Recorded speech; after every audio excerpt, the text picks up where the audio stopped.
의원님 질의해 주시기 바랍니다.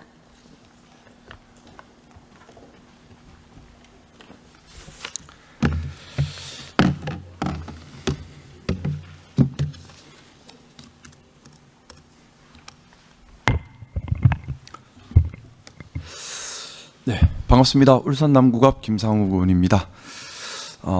먼저 앞서 그 조정훈 의원님께서 근로장학금을 빼서 이번에 소비 쿠폰을 발행한다는 말씀을 하셔가지고 깜짝 놀랐어요. 진짜 그런가 싶어서. 그래서 진짜 그러면 안 되는데 싶어서 급히 저대로 확인을 해보니까 천만다행 그런 건 아닌 것 같아요. 그래서 좀 잘못된 부분 좀 바로 잡아드려야겠다는 생각에서 먼저 이 부분 기재부에 먼저 확인부터 좀 하겠습니다. 이 우리 추경이라고 하는 것이 원래 우리 본 예산 다 한 후에 집행 정도를 봐서 또 감액할 건 감액하고 증액할 건 증액하고 그렇게 하는 거죠. 맞습니다. 예. 예산이라는 것이 낭비되어서는 안 되기 때문에 뭐 최초 본 예산을 짤 때에 예를 들어 뭐 1,000억 정도의 예산이 들어갈 것으로 예상했지만 실제로 집행해 보니 그 정도 예산이 안 들어갈 것 같고 그래서 돈이 남을 것 같고 그러니 그 돈을 다른 데 쓰자.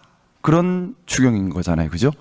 그렇습니다. 네. 근로장학금 같은 경우는 현장에서 지금 집행이 잘 안 되고 있어서 네. 그 부분은 안타깝지만 저희가 불가피하게 감액을 했고요. 대신 제가 확인해 보니까 우리 본 예산 짤 때 그 2024년 본 예산에서는 14만 명 기준으로 4,691억 원 정도를 예산 책정했다가 이번 25년 예산에서는 20만 명으로 대폭 늘렸더라고요. 그러면서 예산도 6,274억 원으로 많이 늘려 잡았는데 이때는 이제 근로장학생들을 더 이렇게 좀 독려하려고 이렇게 잡으셨던 것 같아요. 그렇습니다. 네, 근데 실제 집행을 해보니까 1학기 신청률이 얼마 안 나왔다고요. 그렇습니다. 그래서 지금 추정해 보니까 뭐 올해 말까지 해도 14만 7천 명, 그래서 4,996억 원 정도 밖에는 집행이 안 될 것 같고, 그래서 1,000억 원 이상이 집행 못하는 예산으로 남을 것 같다라고 기재부에서 예상하셨다고 하는데 맞나요? 그렇습니다. 네, 통상 이렇게 예상하면 거의 그렇게 가는 거죠. 네. 저희는 이 부분 추계하고 관련해서 기재부 단독으로 한 게 아니고요. 네. 관련되는 부처하고 같이 객관적으로 추계했다는 말씀을 올립니다. 이 교육부 장관님 나와 계십니까? 네, 교육부 차관. 네, 차관님 어떻습니까? 네. 추계가 맞나요? 네, 그 지난번 본예산 편성할 때 저희가 근로장학의 필요성 그리고 수요를 고려를 해가지고 편성을 했습니다만은 1학기 때 저희가 그 집행 가능 그 실지 조사를 했습니다. 그랬을 때 안타깝게도 지금 그 교내외 근로지 운영하는 그게 예상보다 적어서 저희가 약 1,000억 정도의 불용 예상돼서 이번에 반영을 했습니다. 네, 결국 그러면 집행할 예산을 집행 안 해서 이쪽으로 땡겼다 이 말은 안 맞는 말이네요, 그죠? 네. 어쨌든 집행할 수 없어서 남는 예산을 가지고 이쪽으로 재원을 조달한 건데 이렇게 뭐 사실 지금 질의를 보고 계신 국민들께서는 이런 자료들을 다 확인할 수가 없으니까 잘못된 질의와 잘못된 사실 주장으로 오해를 하실 수도 있겠다는 생각이 들어서 제가 좀 다른 걸 여쭤보려고 했는데 먼저 바로 잡고 해야 될 것 같아서 질의를 먼저 여쭤봤습니다. 그리고 방금 전에 또 김종영 의원님께서도 SOC 사업을 뺐다라고 얘기하는데 그것도 제가 알고 있기로 마찬가지로 불용 예산이죠. 그렇습니다. 예, 뭐 가덕도 신공한 문제로 알고 있는데 토지 보상과 사업비 예산은 예상대로 집행이 되는데 좀 시공사업 문제가 있어서 올해 예산을 집행하지 못하는 집행하고 싶어도 집행할 수 없게 된 예산이 있다고 들었는데 국토교통부 장관님 나오 계시죠?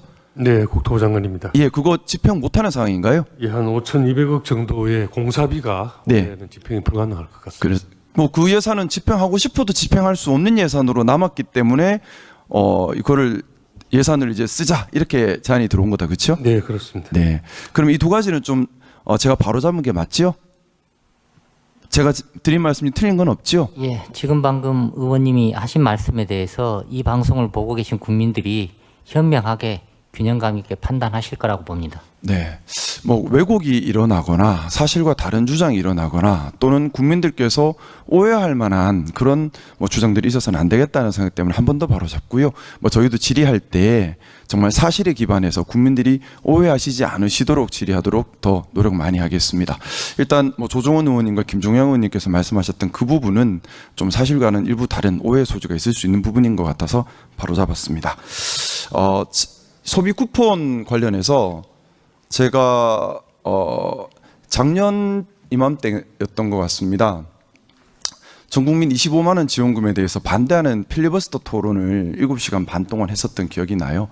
그때 반대할 때 반대 논구가 첫 번째는 헌법이 위반된다. 취지는 행정부에서 예산을 짜서 국회는 그것을 감액 심사하는 것이 헌법 취지에 맞다. 근데 지금은 행정부에서 가져갔으니까 지금은 헌법에 합헌되는 거죠. 그 두 번째는 충분히 승수 효과를 고려해야 하고 또한 이것이 일시적으로 거대한 예산을 쓰는 것이기 때문에 특별한 특수 사정에 있어야만 한다. 그게 뭐 사회적 재난 정도에 해당하는 사정이어야 한다. 하지만 작년 6월, 7월이 과연 사회적 재난인가에 대한 의문이 있다. 이런 취지로 제가 그때 좀 반대를 했었어요. 근데 저는 좀 지금은 사회적 재난 상황이라는 생각이 듭니다. 지금은 소비 쿠폰이 필요하다는 생각이 드는데 지난 대선 기간 때 동대문 야시장에 방문했던 기억이 납니다. 그때 상인들께서 그 말씀을 하시더라고요. 12월 3일 이후에 관광객과 매출이 완전히 사라졌다. 그리고 지역시장이나 여러 군데 방문하면 자영업자들 다 하시는 말씀이 12월 3일 이후에 너무나 살기 힘들어졌다. 그리고 그 시간이 짧지 않았습니다. 정상적인 사회로 돌아오는데 6개월이 걸렸습니다. 좀 12월 3일 일이 있었다 하더라도 우리가 선동이나 아니면 음모론의 진영 갈등을 겪지 않고 좀 빨리 제도가 정상적으로 기능했다면 그렇게 자영업자들과 서민들이 겪는 고통의 시간이 반년이라는 긴 시간일 필요가 있었을까? 이 부분에 대해서 정치를 하는 한 사람으로서 무한한 책임감을 느낍니다. 사실 12월 3일 이후에 그 후 6개월 동안 있었던 이 사회적 재난은 우리 정치가 만들어낸 사회적 재난입니다. 국민들을 받들고 모시고 더 행복하게 해달라고 정치를 맡기셨는데 정치가 제대로 기능하지 못해서 사회적 재난을 일으켰고 6개월 동안 처참한 서민경제 파탄 상태를 만들었습니다. 그 피해를 그분들의 탓으로 돌릴 수는 없다고 생각합니다. 마치 수해가 났을 때 국가 전체가 나서서 수해 이재민을 돕듯이 12월 3일 이후에 서민들과 자영업자들이 겪고 있는 이 사회적 재난은 국가가 특히 우리 정치권이 책임이 있다고 생각하고요. 그런 의미에서 좀 묻고 싶습니다.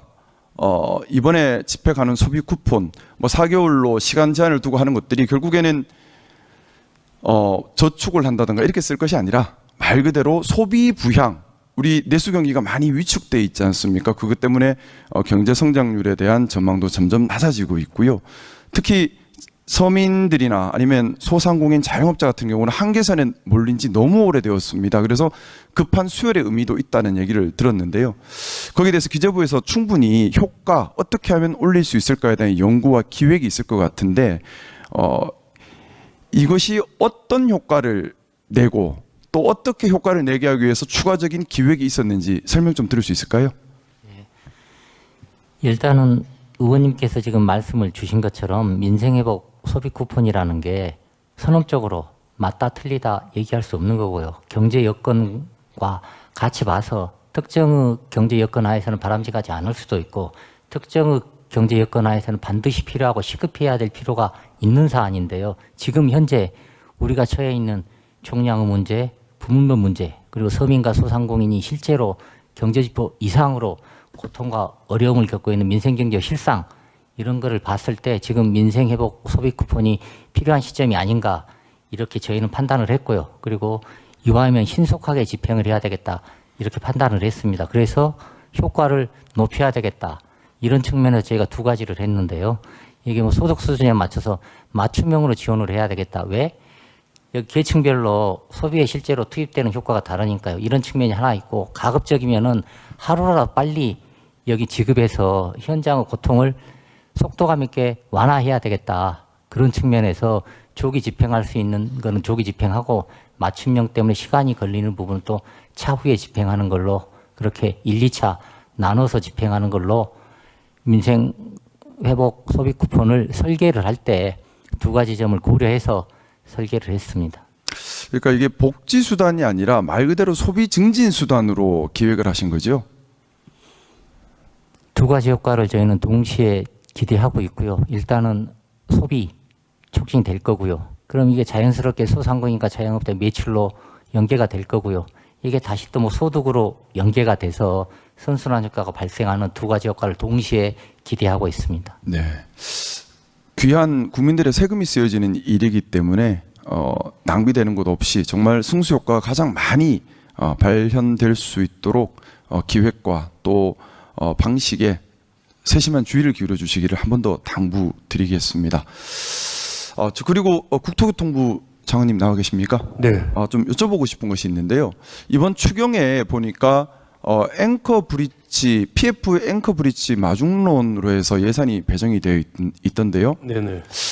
제가 조금 의문이 들었습니다. PF 사업이라고 하는 것이 보통 단계를 거치지 않습니까? 네. 토지 매매 계약을 체결하고 그 다음에 토지 매매 때를 지급하기 위한 브릿지론을 일으키고 그 다음에 본 대출 일으켜서 브릿지론 상환하고 그 다음에 본 사업들, 본 PF 일어나고 마무리되고 이렇게 흘러갈 텐데 지금 브릿지론 앵커 브릿지론이라고 하는 것이 결국 브릿지론을 일으키기 위해서 정부 재정을 쓰겠다는 건가요? 브릿지론을 대체해주기 위해서 리처 방식으로 해서 브릿지론은 아시다시피 굉장히 고율의 이자를 쓰지 않습니까? 지금 이제 사실은 이 예산은 건설 경기를 좀 살리기 위한 경기 진작용 예산으로 이해해 주시면 되고요. 제가 이제 뭐 예산을 좀 잘 낭비되어서는 안 되니까 네. 그래서 좀 여쭤보는 건데 사실 이 부동산 PF 과정에서 큰 피해가 발생하는 것이 어떻게 보면 준공 후 미분양으로 인한 금융사 부실 문제 네. 또는 준공 전에 시행사, 시공사 부도로 인해서 수분양자들이 피해를 보는 문제 이런 부분들이 좀 큰 문제들이 되는 것으로 저는 알고 있는데 브릿지론이 일어나지 않는다고 해서 피해를 보는 사람이 사실상 사업 시행자 외에는 별로 없는 거지 않습니까? 그러니까 피해를 보는 것을 방지하기 위한 것이 아니고 건설 경기에 건설 회사들의 건설 경기 새로운 일감을 제공해주기 위해서 여러 가지 정부 재정 역할을 지금 찾고 있는 중에 굉장히 고율로의 이자로 조달하는 것을 저율로 해줘서 그래서 지역에 필요한 여러 가지 꼭 주택 사업이 아니더라도 데이터 센터라든지 무슨 뭐 관광 시설이라든지 이런 것들을 좀 PF를 만들어줄 수 있도록 하는 그런 역할을 하는 예산입니다. 네, 이번에 뭐 예산 배정된 거는 네. 뭐 제가 충분히 참작은 할 수 있는데 네. 이것이 자칫 잘못된 주택 사업으로 가거나 또는 개인이 부담해야 할 사회적 경제적 리스크를 국가가 부담하는 형태가 되어서는 안 된다는 취지에서 설명을 드린 겁니다. 뭐냐 하면 브릿지론이라고 하는 것이 사업성이 있다면 일반 사금융에서도 충분히 일어날 수 있는 것이고 브릿지론이 되고 안 되고는 사실은 사업의 성패에 달려있는 거지 않습니까? 사업성이 있는지 없는지 여부에 달려있는 건데 이것이 자칫 지금 어떻게 보면 정상적인 브릿지론이 일어나기 힘든 또는 그것으로 해서 사업성이 확보되기 어려운 경우에 앵커 브릿지론이 이제 들어갈 텐데 달리 말하면은 그만큼 리스크가 크다는 얘기거든요. 그 리스크가 현실화되면은 이 국가 재정의 손실로 이어질 수밖에 없는 것이고 또 이 사업이 정상적으로 이루어졌을 때 이득 보는 거는 사업자에 불과한 건데 일반 국민이 혜택을 보는 것이 아니라 그렇지 않습니다. 의원님 그 사업자가 아니고 이것은 물론 뭐 공공이 사업 주체는 아니지만 저희가 지방에 특히 지방의 건설 경기를 좀 불러일으켜서 네, 지방의 제가 고용을 시간이 조금 확인하기 제한돼 위해서 있어서 조금 먼저 말씀을 재정의 올리면 역할을 제가 여러 그래서 가지로 드리는 갖고 말씀입니다. 뭐냐면 중앙에 수도권에서는 앵커 브릿지론 필요 없이 브릿지론이 잘 일어날 거예요. 근데 지방은 지금 부동산 경기가 매우 안 좋습니다. 그러다 보니까 문제된 현장들이 많이 있어요. 문제된 현장들이 아까 말씀드렸던 것처럼 준공 후 미분양 또는 준공 전에 사업자 부도 이런 부분들에서 큰 문제들이 발생하고 있는데 이런 부분들에 대한 대처 없이 브릿지론이라고 하는 것은 사업 초기인데 지방에서 지금 준공 후 미분양이 일어나거나 또는 뭐 이런 여러 가지 문제가 벌어진 건 부동산 경기가 안 좋고 사업성이 없어서 그런 건데 여기다가 추가로 사업성이 더 나쁘게 만들 수 있는 여러 가지 공급이 더해지는 거거든요. 그래서 저는 의심스러운 거예요. 왜 여기 브릿지로를 이렇게 앵커 브릿지로를 만 하는 보시니까 건가? 그런 질의 예. 의문을 가지실 텐데요. 사실은 이건 지역에 필요한 사업인데 자금 조달 코스트가 높아서 전체적인 사업 타당성이 안 나오는 사업들에 주로 쓸 겁니다. 그래서 예. 지금 이제 앵커 브릿지론 대상 기준에 대한 구체적인 내용을 제가 아직 확인을 하지 못했는데 제가 좀 제안 부탁을 드리고 네, 싶은 네, 것이 있습니다. 이 앵커 브릿지론을 한다 하더라도 소수 뭐 부동산 시행업자들의 이익을 위해서 집행되어서는 절대 안 될 것이고요. 정말 예를 들어 지역에 뭐 AI 데이터 센터나 여러 가지 이런 장기 프로젝트를 위해 필요한데 브릿지론을 일으키기 힘들어서 하는 경우들이 있다면 그런 쪽으로 공공을 위해서 이 앵커 브릿지론이 기능하도록 구체적 기준을 마련해 주시면 좋겠다. 예, 저희도 지금 선정 기준 마련 중에 있으면 7월 중에 그 마련하고 AMC 모집을 할 텐데 예, 선정 기준이 아직 안 나온 것 같아서 예, 드리는 의원님 말입니다. 지적 사항 그대로 할 예정으로 있습니다. 예, 선정 기준을 정말 공공의 이익을 최우선으로 해서 좀 엄격하게 예, 지역에 꼭 필요한 사업이지만 여러 가지 코스트 문제 때문에 론칭 못하고 있는 사업들을 도와주기 위한 제도라고 이해해 주시면 감사하겠습니다. 예. 감사합니다.